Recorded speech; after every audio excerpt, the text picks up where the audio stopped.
Good morning, my students. Mr. Tamuku Isaka again, your tutor for the module ACS Eng11, both paper 1 and 2. Now, this is our content-based contact session for 2020 exams for our students who are taking courses ACSE, DES, DE as well as DSE. Now, this contact-based session is very important for our May, August, and November exams 2020. My contact details are there. They still remain the same, tamukuisaka@gmail.com, telephone number 447-1818. Okay. Now, in this recording, we are going to do the following. The content of the recording. We are going to look at the aims of these two modules, paper 1 and 2. And then we are going to define the concepts, morphology, syntax, semantics, and phonics. And then we are going to look at our parts of speech, word classes, communication, text, academic writing, summary writing, report writing, poetry. And then we are going to analyze the novel All Quiet on the Western Front. And then we are going to finish with reading. Okay. Now let's start with the aims. These two modules, paper 1 and 2, Eng11, it aims at, it builds upon our English and academic communication skills, which we have already. And then it also enables us to develop the theoretical understanding, the values and competencies of the English language, and also to explain and apply the structural features of the English language. It also enables you as students to demonstrate reading and writing skills, to analyze novels, dramas, and poetry. Okay, those are the aims. Now these aims apply to the two modules, Eng11, paper 1, and also paper 2. It is the same model. Okay. Now let's look at the concepts. Now we have morphology, syntax, semantics, and phonics. There are 4 of them. Now, as a language teacher, these are very important concepts. Morphology deals with how words are formed. That is, the relationship between words in the same language. In other words, in simple terms, morphology means word formation, how words are formed, how words are combined, derived, and changed in the same language. That is morphology. And then we have syntax. Syntax is the sequence in which words are put together to form sentences. In other words, the arrangement of words, how these words are arranged to form sentences. Now, in the English language, as a language teacher, especially as an English teacher, you observe that the normal sequence in English in a sentence, we must have a subject, verb, and object. So that arrangement is called syntax. Okay. Now we have semantics. Semantics deals with the meaning now, the meaning of words, the real meaning, which comes from the formation of sentences. Now, if you form a sentence now, what is the meaning of the sentence, the meaning of words in that sentence? Okay. And then we have phonetics. Phonetics has to do with the sounds, how sounds are transcribed. You notice that in this big dictionary, especially the Oxford dictionaries, there's a word and then meaning, and then you, just after the meaning, after the word, you see the transcription of the sound, how that word must be pronounced. So such things has to do with phonetics, the study of speech sounds and their production, transmission, perception, and their analysis, classification and transcription of the sound of each word. Okay. Just one more time, we talked about morphology, the formation of words, how words are formed, and then syntax, the sequence in which words are arranged to form sentences, the semantics, the meaning of sentences and words, phonetics, the sound now, how words are pronounced. And then we have parts of speech. As an English teacher, these parts of speech are very important. We have 8 parts of speech in English. There are only 8. We have verbs, adverbs, nouns. And then under nouns, you see we have common nouns, collective nouns, proper nouns, abstract nouns. And then we have pronouns, adjectives, conjunctions, prepositions, and articles. Those are the 8 parts of speech. One more time: verbs, adverbs, nouns, pronouns, adjectives, conjunctions, prepositions, and articles. You go through them. They are mostly, in most cases, well known to you. Okay. Now, word classes. There are 2 word classes which you might encounter in your exam. We have open word classes and closed word classes. Now, open word classes are words which you can add words to them. For example, you can add a suffix or a prefix. Those ones are open word classes. Words which you can actually add certain words to the original ones. And then closed word classes are the opposite. These types of words, you cannot add any word to these words. In other words, these words, they stand on their own. Examples here, we have prepositions and conjunctions. Now those are types of closed words. So open words, simple. They are words which you can add words to them. And then closed word classes are words which you can actually not add any particular word to them. Okay.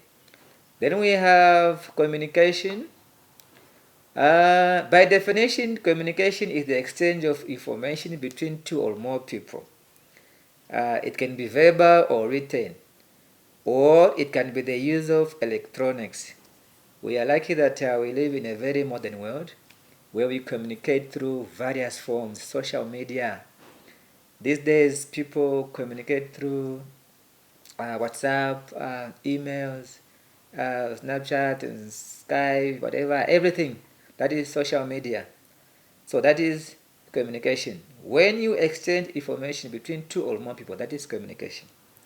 Now, from the word communication, if we add accurate communication, accurate communication means communication without words. Communication without words. Simply because your actions and reactions are better or more accurate to indicate your true feelings than words are. Simple, accurate communication means communication without words. Now, what are the forms of accurate communication? You will be asked in your exam, in May, June, or November exam, to explain the forms of accurate communication. We have smile, touch, nod, personal space, and eye movement. It's also called eye contact openness. You explain to them the way they appear in your study guides. Okay. And then we have text now. As teachers, on a daily basis, we go through different texts.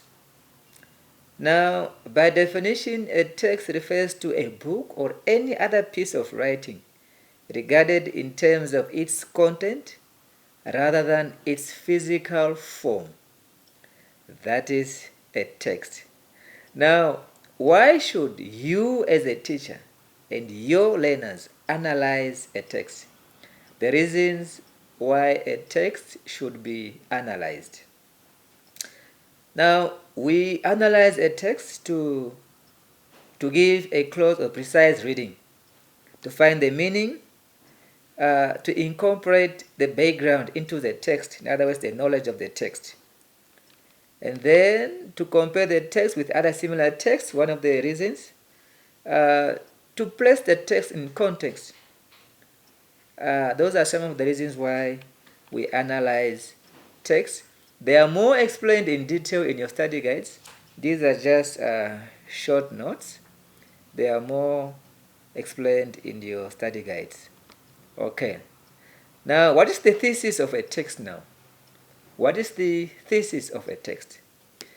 The thesis of a text refers to the central or main idea of the text. It describes the main or the purpose of the text. That is the thesis of a text. It refers to the central or the main idea of the text. That is the thesis of a text. Now, if you want to find the thesis of a text, what are the steps to follow now? There are a number of steps to follow if you want to find the thesis of a text. You read the text a few times until you are sure that you understand the meaning. You think about the text. Does it interest you and why? Is there anything that seems out of the ordinary? Anything strange about the text? And then, very important, you also write down the questions that you want to ask about the text. Very important. And then you consider your questions and evaluate which ones are the most important, which ones are the most interesting, and which ones you can eliminate or take out, which ones are not important for the text. So those are the steps of how to find the thesis of a text. Earlier on we said the thesis refers to the central or main idea of the text. The central or main idea of the text, a very long text. If you want to find the main idea, that is the thesis of the text. Okay. Then academic writing. As students, academic writing is very, very important for your future academic life. Not only as a teacher, if you want to continue studying professionally in the academic world, you have to know what academic writing is. Last year when we were making your assignments, people write assignments, they don't know how to do their references, they plagiarize, like things are just mixed up. Academic writing is very, very important. You go to UNAM, to NAS, you study overseas, University of South Africa, you go to Russia. Academic writing is very, very important. Now, what are the characteristics of academic writing? When you write academically, make sure your facts and figures are precisely correct. The style of writing is objective rather than subjective. Don't write things which are propaganda. No, you must be objective rather than subjective. This means you do not get involved personally with the text. And your main emphasis on the information, you should emphasize your information properly, precisely. And then you use nouns and adjectives than verbs and adverbs. Those who are blessed, if you studied at UNAM or any other university, in your first year you do a module called English for academic purposes. In higher institutions they call it English for academic writing. Now in that module you'll be told what hedging is. That is where you put your facts together properly. Now, academic writing is explicit about the relations between different facts in the text. You use your accurate vocabulary. And then, academic writers have their own standpoint of view. When you write academically, you must have a specific standpoint. A reader or your audience must know where the writer stands. That is academically. And such things in academic writing, they are called hedging. Hedging. When you take a specific standpoint in your writing, that is hedging. Okay. And then other characteristics of academic writing, the language is used complexly and then lexically dense with more varied use of vocabulary. The text is short and grammatically complex. The texts are written in the passive voice as opposed to the the other voice. And then you make use of many subordinate clauses. Subordinate clauses are only found in complex sentences. Remember, there are three types of sentences: simple, compound, and complex. These subordinate clauses, they are found in either complex and compound sentences. They are written in the passive, and you may use the subordinate clauses. Now, the aims, before we come to the aims, you take responsibility for the claims you make. So your facts and your figures, whatever your standpoint of view in your writing, make sure you take responsibility for what you write. If anybody comes and asks you any fact you mention in your text, you must be able to explain or to prove them wrong. Okay. And then academic writing requires you to take a specific viewpoint, which we said earlier on, to convince your readers about what you believe in. When you write academically, make sure you have your own viewpoint, which you try to convince your readers to believe in. One more time, the language used is complex, lexically dense, with more varied use of vocabulary. The text is written short and grammatically complex.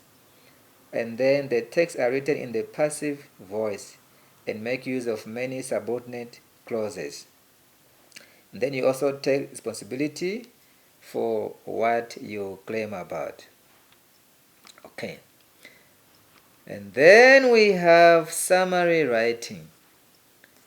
As student teachers or teachers who are aspiring to become language teachers, especially English, summary writing is one of the areas where you must also consider. It says summary writing is to shorten or condense the information in a text without losing the character of the text.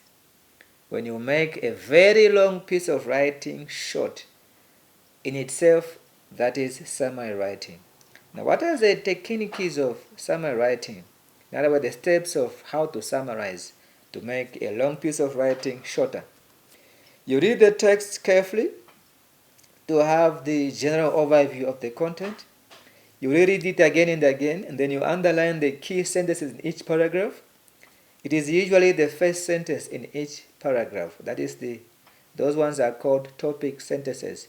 You underline them, and then you list the main points. Then you use your own words as far as possible, but while doing that, you keep the content intact. Then you write your first draft by combining these ideas in a logical sequence. You reread the draft and remove any unnecessary information or words. And then you count the words. Normally, you write the number of words at the end of your summary in brackets. That is summary writing. And then you also add or omit words in order to produce a condensed, shorter version of the original. You go through your spelling and grammatical errors. You can actually supply your own title, and you rewrite your final draft. Then you check your words used, and then, as we said earlier on, you count all the number of words. You put them at the end of your summary. Okay, then report writing. Report writing is not only done for academic purposes, it's also done for professional reasons.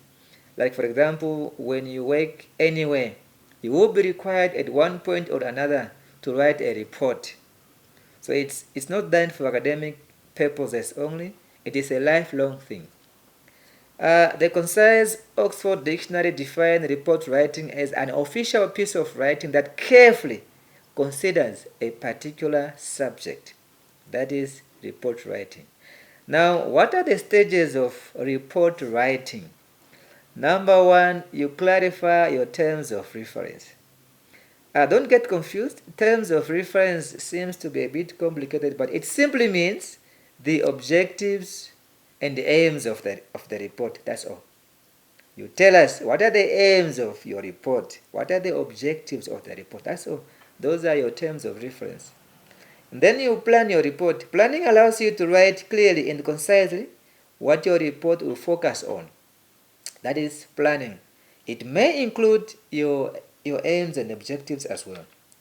And then you collect information. You gather the information, and then to support your main argument. Then you organize and structure the information.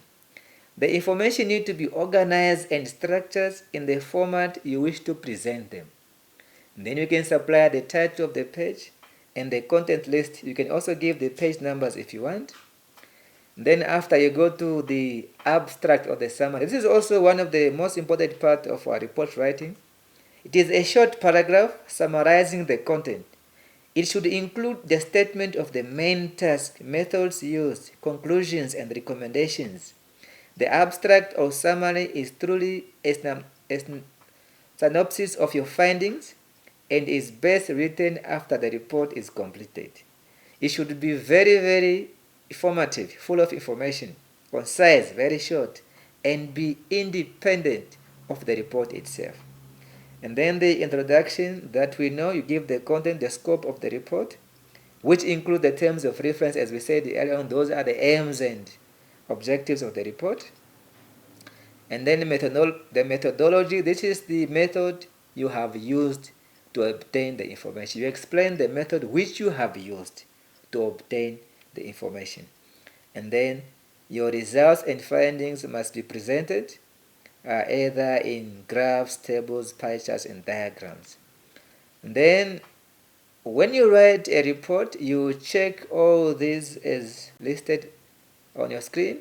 The diagrams are illustrated clearly and labeled clearly. Do they have titles? And the most important thing here is that you abide to the copyright laws. As I said earlier on, you avoid plagiarism.